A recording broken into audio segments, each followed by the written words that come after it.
Hey everybody, welcome back to Video Game. So today I got a fun and exciting video for you guys today because we're going to be talking about Nintendo 64 and FPGA, because obviously we all know that the Analogue 3D is now delayed to Q4 and maybe might even slip into 2026. We have no idea yet.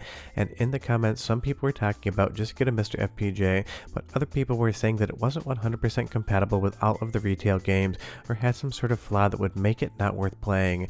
I'm here to dispel that rumor today, talk about what the FPGA core on MiSTer is, and tell you that if you want an N64 and FPGA today and don't really care about cart reading right now, you 100% have the option to play Nintendo 64 and FPGA. And when I say Raptor FPGA Zoom Spaces core is absolutely a 10 out of 10, I 100% mean it. It is a knockout, pun very much intended for the footage on screen.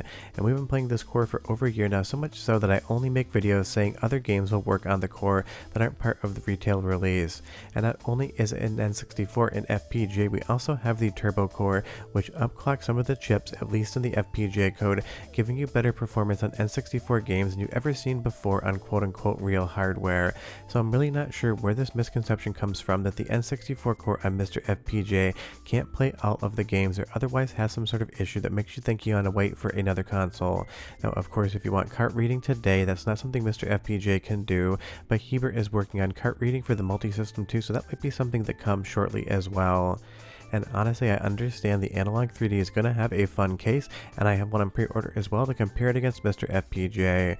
But at this point in time, a lot of you that are waiting around for the Analogue 3D have been talking about canceling the pre-orders and picking up a different system. So I'm here to talk about what MiSTer FPGA can do, show you all of the different diverse N64 games it can run, and kind of talk about some of the misconceptions out there as to what exactly the core can and cannot do. Because it isn't just the retail library that the core will play, it plays a ton of ROM hacks, some of the best ones out there I have reviewed on the channel using MiSTer FPGA exclusively, so we're well beyond just the retail library when it comes to games that run on MiSTer.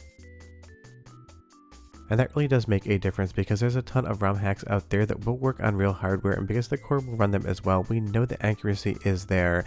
Now, there are a few edge cases where the core might do something ever so slightly different than the actual N64 would do, but if I didn't point them out to you in a video, you would have absolutely no idea they ever existed. And that's one of the misconceptions I want to clear up first. The MiSTer FPGA core plays 100% of the retail library, whether that's Japanese, whether that's PAL, or whether that's NTSC, North American region. If the game came out in a retail format, it is going to run on MiSTer FPGA with no issues whatsoever. And there's a ton of ROM hacks that are based on base games that will work as well. The DK64 Tag Anywhere mod, that works 100% perfectly, and I will have a video on that shortly showing you guys just how well it works on MiSTer FPGA. And again, using the Turbo core for some of these games just gets you more frames than you would ever see in a retail release. And that's something we don't know if Analogue 3D will feature yet, because the details have been so incredibly vague. Maybe Analogue 3D also has a turbo mode where you can get more frames per second out of games. Maybe it doesn't, but that's something you can have on MiSTer FPGA today. It isn't a silver bullet, it's not going to make everything run at 60 frames per second, but it does a great job. And I know there's misconceptions out there that some games just don't work on the core. For a while, Conker's Bad Fur Day would crash on the core.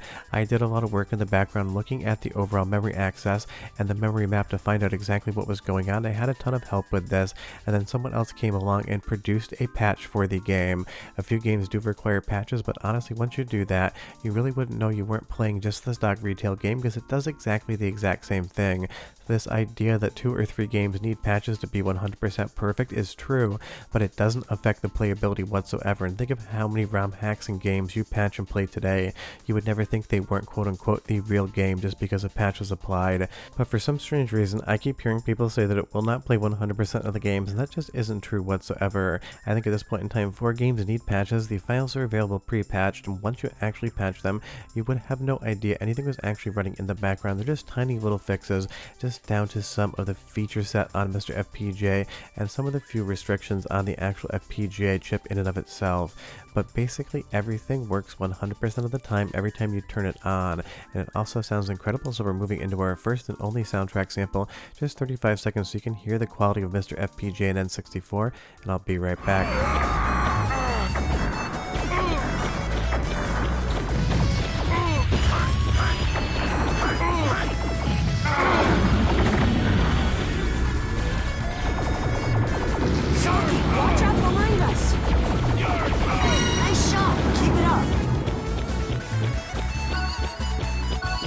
I mean, honestly, one of the best parts about the FPGA core on MiSTer is the audio quality out, especially over HDMI. It just sounds better than any N64 I've ever hooked up to, because even though the N64 doesn't have quote-unquote bad audio quality, I think it could be improved, and definitely there are some mods out there that do exactly that.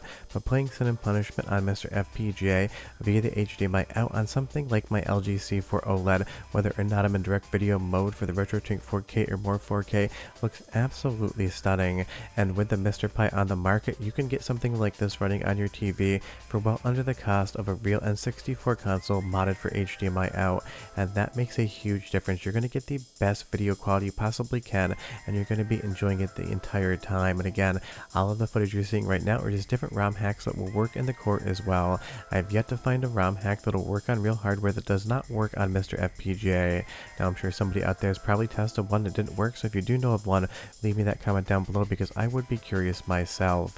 And it's just one of those things, the amount of extra content you get on N64 with the ROM hacks is absolutely staggering. I feel like we get more fan games than any other console, and they all work here on MiSTer FPGA perfectly fine. And another fun thing is we have all of the different VI pipeline implementations from FPGA Zoom spots. You can turn them all on and have it look like N64. You can turn them all off one at a time to kind of articulate the exact image you want, which is something that a real N64 can't do, and we still don't know about Analogue 3D. And before you say I'm some sort of Mr. Purist and I don't like Analogue 3D, I like Analogue products. I think they have the best FPGA handheld on the market. Obviously that's the only one as well, but I've done a lot of videos on stuff like Analogue products, and I will continue to support them if their hardware is good. I'm just here to talk about the fact that in comments I keep seeing that people should wait and not get a MiSTer FPGA because it has issues running N64. Again, I can't stress enough, you can sit down and play every single game ever made for the console retail, and hundreds upon hundreds of ROM hacks that are available online, and they all just work. And if you're wondering, I will try if I remember to leave a list of all the different ROM hacks you're seeing in this video, because trust me, there's a metric crap ton of them out there, and a lot of them are absolutely outstanding. Basically taking games you know, love, and remember and pivoting them up to do completely new things. And that's why by default my MiSTer FPGA is always my capture device when I need N64 footage. I don't go to anything else, and that is another fun quality of life feature because you have the HDMI out. If you actually want to capture N64 footage for speed runs for anything else, then you can do it here on MiSTer with a very easy workflow. And I know people have been using this for stuff like speed runs. That's how good it is. Now I haven't really seen it go to the competitive market yet with stuff like Smash Brothers, but I'm sure at some point in time it will start replacing real hardware there as well. And like I said, I get the fact that it doesn't actually have cart reading, but it's one of those things that might be coming shortly, and I'll tell you when and if it does.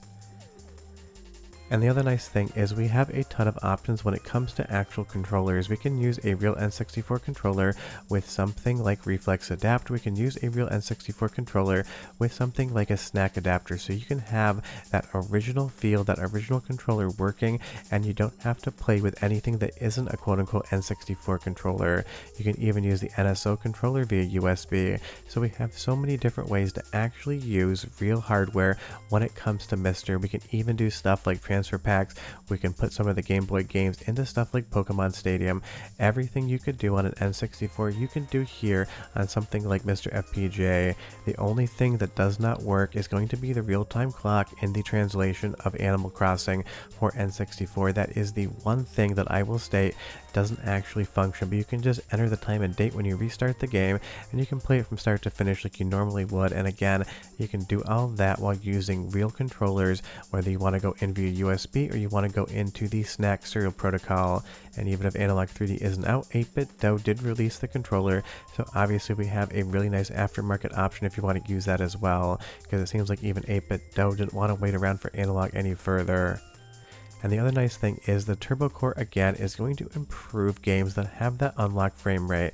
Something like Quake here, you're going to see you just get a more stable frame rate all across the board on the Turbo Core versus the stock core. So those games that have issues, that lag, that don't have a locked frame rate, you're going to get more frames per second out of an N64 game on MiSTer FPGA. That's obviously going to be a very big deal for a lot of people, and I honestly think it takes some games from the edge of playability to completely playable, because you'll see here here, you're getting like 10-15 extra frames per second in some spots. When we just wander around the world here, you can see the absolute fluidity in the motion, and that is something you don't get out of an N64 console, because I'm not really aware of many mods that'll actually overclock the CPU or any of the other chips on N64. I think a couple people have been playing around with it, but it's not something that gets done regularly compared to other consoles out there, and trust me, it makes a huge difference in the games that do support it. And the nice thing is there's games out there that have performance patches that you can run on real N64 hardware with a flash card, stuff like Perfect Dark, and if you apply that patch as well as use the turbo core, suddenly you can get close to 60 frames per second in a lot of the areas, especially if there's not a lot going on, and that again is just something that a real N64 console can never do. So if you think about it this way, MiSTer FPGA has HDMI out like an HDMI mod. We have all of the VI implementations that you can turn on or off to articulate the image however you would like.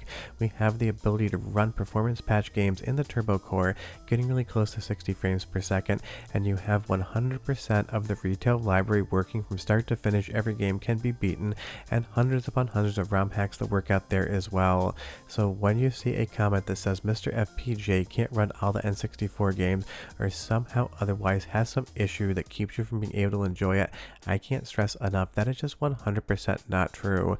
And it's totally fine if you don't want to pick up a MiSTer, you want to wait for Analogue 3D. Obviously I'm keeping my pre-order.